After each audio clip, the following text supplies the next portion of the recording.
Hello everybody, how you doing? It's Damon yet again with another rebooking video, and this time we're gonna touch on SummerSlam 2005. I know, Hogan versus Michaels, not a great match, but great segments, and also hilarious segments. But before we get to that point, let's talk about the movies of that summer. What I remember when I talk about 2005, because it's all about the summer and SummerSlam, and summer is one half of SummerSlam. So, what movie do I remember of that year? I remember basically this. I was gonna say Sin City, but Sin City is in March or April. But what do I remember? There's Madagascar, the first ever Madagascar, and this is an underrated animated series if you haven't seen it. I mean, there's no bad entries in the second in that trilogy. Apart from the second one is just the most okay-ish version of this, because the Alex storyline in Madagascar 2 is pretty much a universal version of The Lion King. And even then it's like a bit of a parody of The Lion King.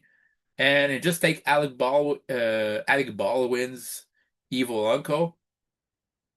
More of a joke. If Scar was a joke, that's what he would be. But yeah, you had this. You had Star Wars Episode 3, Revenge of the Sith. To me, it's the best, by far uh, the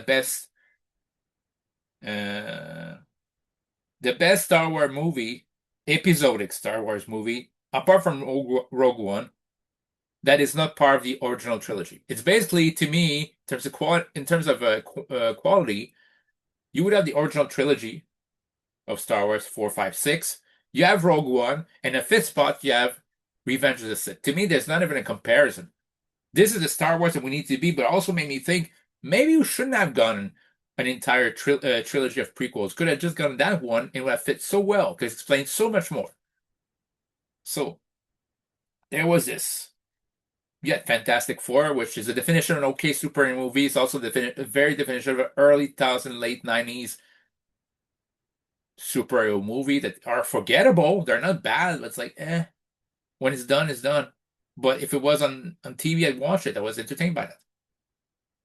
But of course, there's one movie that basically revolutionized superhero movie, revived the genre, and revived Batman in Batman Begins from Christopher Nolan. Like, what else can we talk about about this? I thought about the Dark Knight trilogy enough about this, and probably you heard me basically, praise it so much that maybe it might make you sick.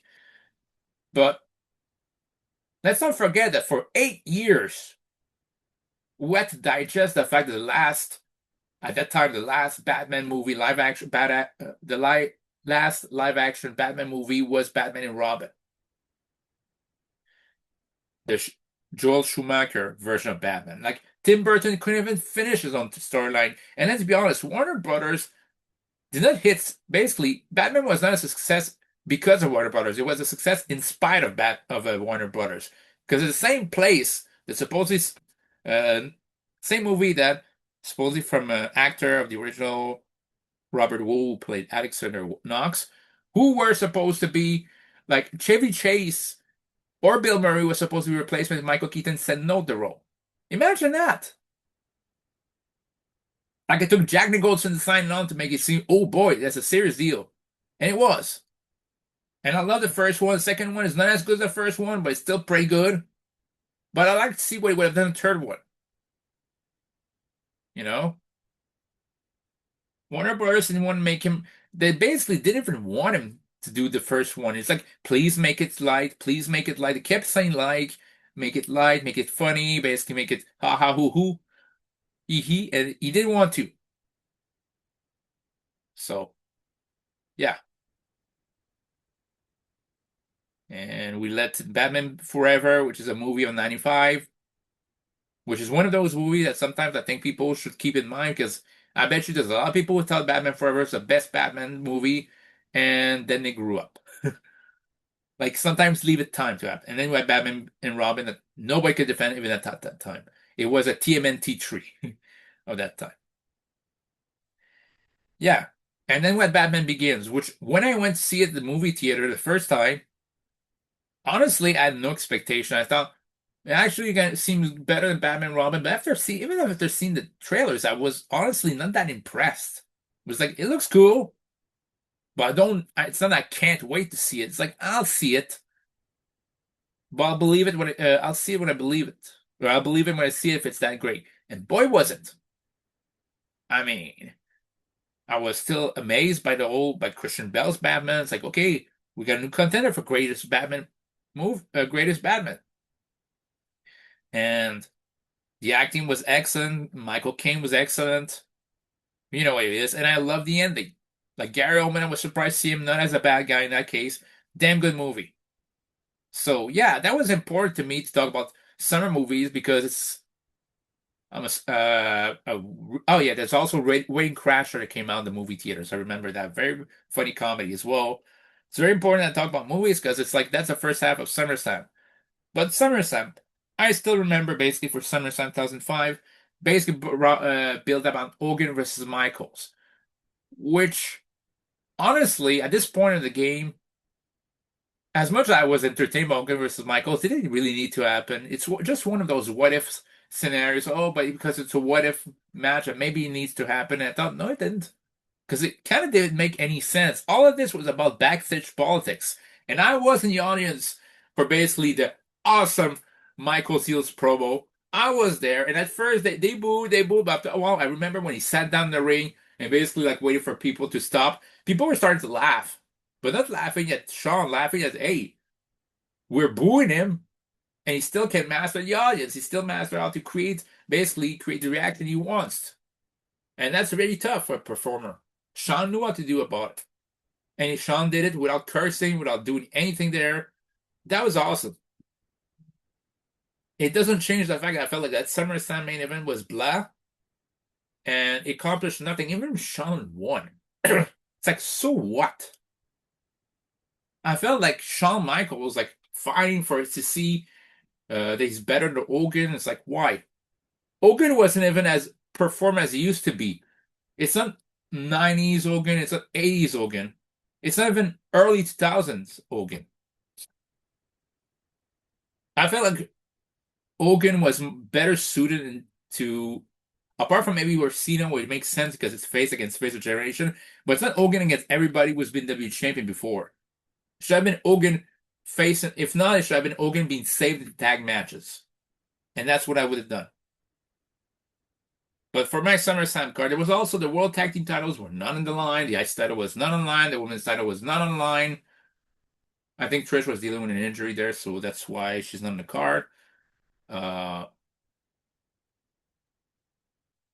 like I said, many titles were not on the line, and I honestly I think it's downright disrespectful. Then it was only 8 matches. It's like, hey, probably Bruce Richard would say, yeah, it's 2, 3 match too much, and to which I say, screw you. Let's have a better, more well built, basically also more balanced version of SummerSlam 2005. And I would start off for the World Tag Team titles. You could have Hurricane and Rosie versus the Heartthrobs. If you have a pre-show match, that'd be it. And I would have the Hurricane and Rosie retain. They can be ambushed afterwards by Lance Kane and Trevor Murdoch. Then you open the card, the official card, with U.S. title Orlando Jordan against Chris Benoit versus Christian versus Booker T. And this is where I would cop out. I would basically have Christian and Booker T like fight to the outside right away. Basically, they're feuding with each other, basically this. And at the same time, while Benoit's looking around, gets nailed in the face by Orlando Jordan. Orlando tries another right hand, gets caught in one German. The crippler crossface. Keep it around 20 something seconds because I thought it was hilarious and said, great, whoa, wait. But at the same time, you have Booker T and Christian in the match. You don't, they're not basically really wrestling, but in some ways they still are. They still have a match on the card. And I wanted to show too that doesn't show a point that doesn't mean because you're a 4-way match and necessarily be a great amount of time. It can end like this. And I think that's what needs now that happens in some match on pay-per-view. WWE or AEW. A match that just, oh boy, it just ended? But oh, in AEW, we don't want to let people go back. We want our minimum amount of match on pay-per-view to be 11 minutes. And WWE, oh, we only have 5 matches. They can be 2 minutes. Again, both of them, it's wrong. Okay? Because that's not wrestling. It's even cruiserweights, WWE cruiserweight or TNA X Division wrestlers say, man, your stuff looks fake and choreographed as hell, and it's true. Now, would I have Edge or Samantha? I would, and I'll have Edge win by pinfall.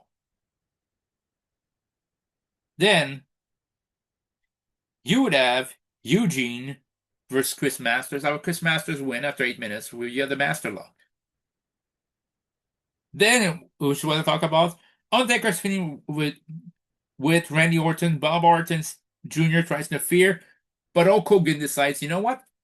I would help out Undertaker in that case, and that's funny because Hogan and Undertaker never been on the same side. So you get the attraction of Hogan and Taker always the same side, and you got the Orton's the other one.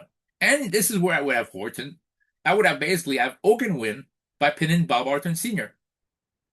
Bob Orton Jr. So in this case, Randy Orton doesn't lose, Undertaker doesn't lose. You can have him lose at the No Mercy 2005. That's fine. But like this, you can still have a good moment. Then in a ladder match, you have Rey Mysterio versus Eddie Guerrero. You still have Rey like in the same real life. You have Rey win. Then for the tag team titles, you have LOD 2000, which is Eidenreich and Animal defending the tag team titles against Eminem. And I would have Eminem regain the tag titles right there and there.